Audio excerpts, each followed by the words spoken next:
दिग्विजय धोनी के केस को जीत तो जाता है, लेकिन ये उस डॉक्टर को खोज लेता है जिस डॉक्टर ने फेक रिपोर्ट बनाई थी कि हाँ रानी के बच्चे की मौत हो चुकी है। लेकिन चीजें कॉम्प्लिकेटेड तब बन जाती है जब अनिसा पैसों के बल पे रानी को खरीदना चाहते हैं और यहाँ जो प्रॉब्लम्स क्रिएट होती है ये काफी बेहतरीन है। तो बात करें एपिसोड की स्टार्टिंग दिग्विजय जो होती है ये परेशान होता है इस चीज के लिए आखिर वो कौन डॉक्टर थे जिसने फेक रिपोर्ट बनाए थे, मुझे उसको खोजना है। लेकिन अनिसा तो डर रही होती है कि कहीं इसकी सच्चाई सामने आ गई तो बहुत बड़ी प्रॉब्लम्स क्रिएट हो जाएगी। और वैसे जो ऑपरेशन में रानी उन नर्सेज को देख लेती है कि हाँ भाई पैसों की और कह लो की दवाइयों की बहुत हेरफेर होती जा रही है, तो वीडियोज भी रिकॉर्ड कर लेती है। तो जल्द ही दिग्विजय को सारी चीजें दिखा करके पूरी तरीके से ही सारे सिंडिकेट को एक्सपोज कर देगी। थोड़ी वक्त बाद उससे अनिसा मिलने आती है और वो भी बहुत सारे पैसों के साथ में। वो ये बता देगी कि तुम एक काम करो, तुम यहाँ से बहुत दूर चली जाओ, तुम जाओ अपनी बेटी का इलाज कराओ, तुम दिग्विजय के लाइफ से दूर जाओ। लेकिन रानी तो बोल देती है कि नहीं, मैं अब कहीं नहीं जाने वाली, मैं यहीं रहूंगी।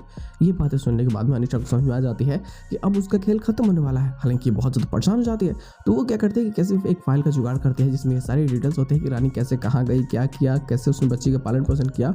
वो फाइल को लेकर के दिग्विजय के पास चली जाती है, उसको दे देती है। अब देखो दिग्विजय की नजर में तो ये अच्छी बन जाती है और ये वही फाइल होता है जिसका यूज करके आगे उस बच्ची का कस्टडी दिग्विजय के पास में आता है। खैर देखो दिग्विजय जो केस कर चुका होता है उसका नोटिस रानी को मिल जाता है कि हाँ कस्टडी के लिए केस हो चुका है। अब देखो नेक्स्ट डे ना ये डायरेक्ट मिलते हैं कोर्ट में ही। वैसे तो ये सारी चीज़ों के बारे में रानी के डैड को भी सारी चीज़ें पता चल चुकी होती है कि हाँ दिग्विजय बच्ची को लेना चाहता है वापस। अब यहाँ ना ये सपोर्ट में होता है रानी के और बोलते हैं कि ठीक है मैं भी एक से एक अच्छा लड़हार करूंगा तुम्हारे लिए। और कोर्ट में जैसे मुलाकात होती है सबकी, तो दिग्विजय से तो वो बच्ची नफरत करती है और जिस कारण वो उसके पास भी नहीं जाना चाहती। और ये चीज़ें दिग्विजय के लिए बहुत बुरा होता है क्योंकि जो उसकी सारी चीज़ों को संभाल कर रखता था आज पता चलता है कि वो उससे प्यार भी नहीं करती है। रानी के लिए अभी भी उसके दिल में प्यार है और ये चीज़ें यहाँ देखने को मिलती है। हालांकि थोड़ी सी प्रॉब्लम्स रानी को भी होती है, बट जो कोर्ट का ऑर्डर आता है कि भाई दोनों मतलब माँ बेटी दोनों को ही जाना होगा वापस से उस घर में और 1 महीने के लिए रानी या फिर कह लो कि 2-3 महीने के लिए रानी वहाँ रहेगी। तो ये वही टाइम पीरियड होगा जब फिर दिग्विजय के दिल में रानी के लिए फिर से प्यार उत्पन्न होगा। हालांकि प्यार अभी भी है, लेकिन अनुष्का की मिसअंडरस्टैंडिंग ने इन दोनों को दूर किया है और ये मिसअंडरस्टैंडिंग बहुत जल्दी ही खत्म होने वाली है। तो प्रॉब्लम से क्रिएट होगा ना, देखते आने वाले प्लॉट और की चीज़ हो सकती है। तो बस आज के सब बस इतना ही, हम लोग मिलते हैं बहुत जल्द किसी नए वीडियो के साथ में।